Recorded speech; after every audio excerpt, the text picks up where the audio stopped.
Spooked Arab nations are entering the mediation fray after Iran reportedly bombed 21 US-linked targets across the Gulf. A key US ally has now arrived in Tehran as Trump and Mujtaba continue trading blows and warnings. As Trump struggles to secure a breakthrough with Iran, has Washington dispatched an Arab ally to pacify Mujtaba? Is Trump hiding behind regional partners in the peace process? First a $1 billion fund, and now diplomatic intermediaries? As tensions continue to simmer between Iran and the United States, a close Trump ally arrived in Tehran carrying a message of peace. On June 10th, a Qatari delegation arrived in Tehran in an effort to revive diplomacy between Iran and Washington. According to Reuters, the Qatari delegation is expected to hold talks with Iranian officials after consultations in Washington. A Qatari diplomat told AFP that the delegation would attempt to iron out lingering differences between Tehran and Washington. Qatari negotiators traveled to Tehran to bridge the remaining gaps, an envoy told AFP. The diplomatic olive branch came despite Qatar strongly condemning Iran's retaliation across the Gulf region. Qatar's foreign ministry said, and I quote, "The state of Qatar strongly condemns the Iranian attacks on the state of Kuwait, the Kingdom of Bahrain, and the Hashemite." The Ministry of Foreign Affairs considered the attacks a blatant violation of the sovereignty of these countries and a flagrant breach of international law. The ministry stresses the need to spare the region the repercussions of these unjustified attacks and to work towards de-escalation in order to restore regional and international security and stability. It also reiterates the state of Qatar's full solidarity with the state of Kuwait, the Kingdom of Bahrain, and the Hashemite Kingdom of Jordan, and its support for all measures they take to preserve their sovereignty and security. End quote.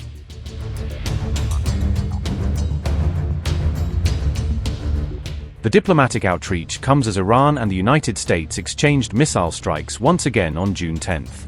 In retaliation, Iran carried out major airstrikes targeting US military facilities in Jordan, Bahrain, and Kuwait.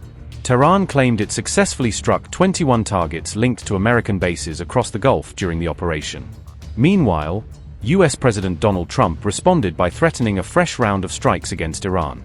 As the dust is yet to settle between Iran and America, Donald Trump has rolled out yet another threat against Tehran. Trump alleged that Iran took too long to reach a deal with the United States and therefore must now pay the price. The US president went on to claim that Iran has been completely and decisively defeated in the war. The US president said, and I quote, "Iran's military is a complete and total mess. Much of it, like their Navy and Air Force, doesn't even exist anymore. They have been completely defeated. Iran is all talk and no action. The bully of the Middle East is dead. They've taken too long to negotiate a deal that would have been great for them. Now they will have to pay the price." End quote. Meanwhile, Trump also threatened further escalation against Iran's critical energy infrastructure and strategic assets. The US president, in a Fox News interview, reportedly suggested that he may keep going against Iran. Donald Trump further hinted that Iran's power plants, bridges, and key infrastructure could be exposed to future strikes. In another post on Truth Social, Trump also claimed victory over Iran in the Strait of Hormuz. The US president said, and I quote, "The fake news media refuses to report how effective the US naval blockade is, the most successful blockade in the history of naval warfare. Nothing gets through unless we want it to. It is a steel wall. Iran is doing zero business, not paying their military, or any of their bills, and quickly becoming a failed nation. Lots of oil is getting out. Praise be to Allah." End quote. You just say 2 or 3 days or 2 or 3 weeks that you'll be signing. You'll be signing a peace agreement. No, we have a good chance of doing it. We should be able to do it in 1 hour, if you want to know the truth. What's the biggest sticking point right now? I don't think there are any sticking points. I think we're very close to having a very, very good, strong, powerful deal. If we go and bomb, which we can do very easily if we want, and we spend another 2 or 3 weeks bombing, they'll have nothing left whatsoever, but you won't have the Strait open for months. If we do the bombing, a lot of people are going to be killed. Who wants to do that? I don't. And we'll have a signed document that's actually stronger than doing the bombing. What has proven to be a very powerful thing is the blockade. The blockades turned out to be much stronger than bombing. And it was really a combination. It was our initial thrust and then the blockade. But, their economy is really suffering, and they're going to make a deal.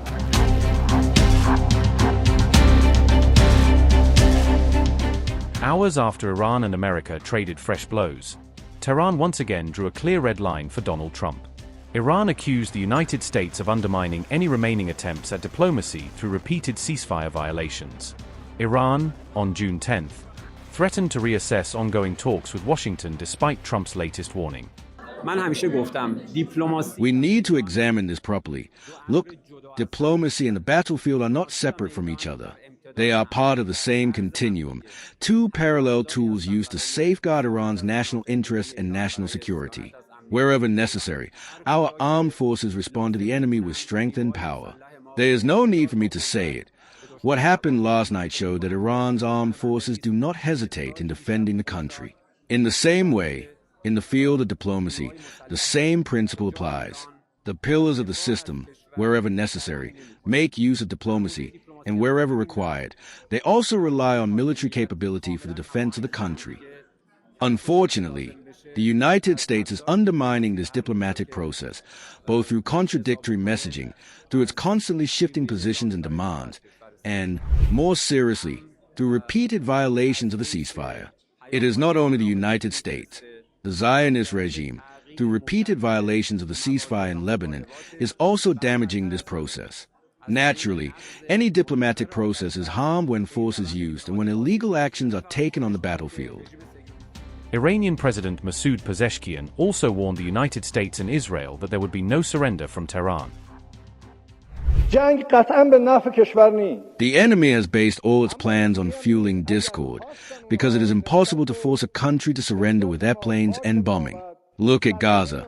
As small as it has been 3 years now, and they have not been able to force it to surrender. They will not be able to force Iran to surrender with these threats, and we certainly will not surrender. We must get out of this no war, no peace situation. War is certainly not in the country's interest, but if they want to infringe upon our dignity, our soil, and our land, we will not surrender or back down. Let them dream of such a thing. It is not something we will ever retreat from. They imagined that with the actions they took, they would be able to topple our revolution, Iran's government, within 3 days and then implement their own sinister intentions in our country. But you, with the presence of these dear ones, an active, round-the-clock presence filled with love, dashed all those illusions. For the time being, we should avoid raising existing differences in any form. This is the most important issue the enemy is currently pursuing. They are pinning their hopes on creating discord and division within the country to carry out their intentions. Having failed with those other methods, war and blockade, they now want to achieve it through this.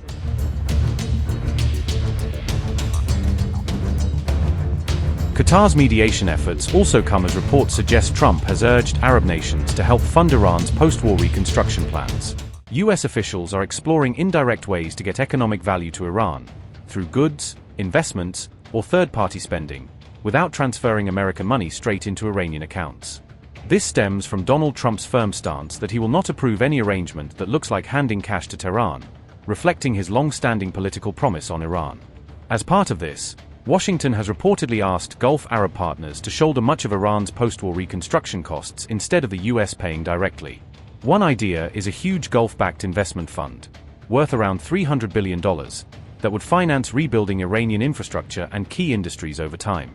Another track looks at unfreezing Iranian assets in Qatar, but only under tight rules that stop Tehran from freely accessing the cash. Under that model, Qatar would use the unfrozen money to buy approved goods such as medicines and industrial feedstocks on Iran's behalf. Those supplies would then be delivered directly to Iran under US-approved mechanisms, allowing Washington to claim control over how the value is used. All these financial ideas are conditional, giving Iran access only if it accepts broader US terms on issues like de-escalation and nuclear limits. Trump is said to worry that any visible flow of money to Iran could revive accusations similar to the Obama-era pallets of cash controversy. Because of this, the White House is highly sensitive to optics, designing relief in ways that do not resemble the 2015 nuclear deal's public image. Despite these financial workarounds, Iran's enriched uranium stockpile still remains the hardest unresolved issue and the main obstacle to any full nuclear agreement.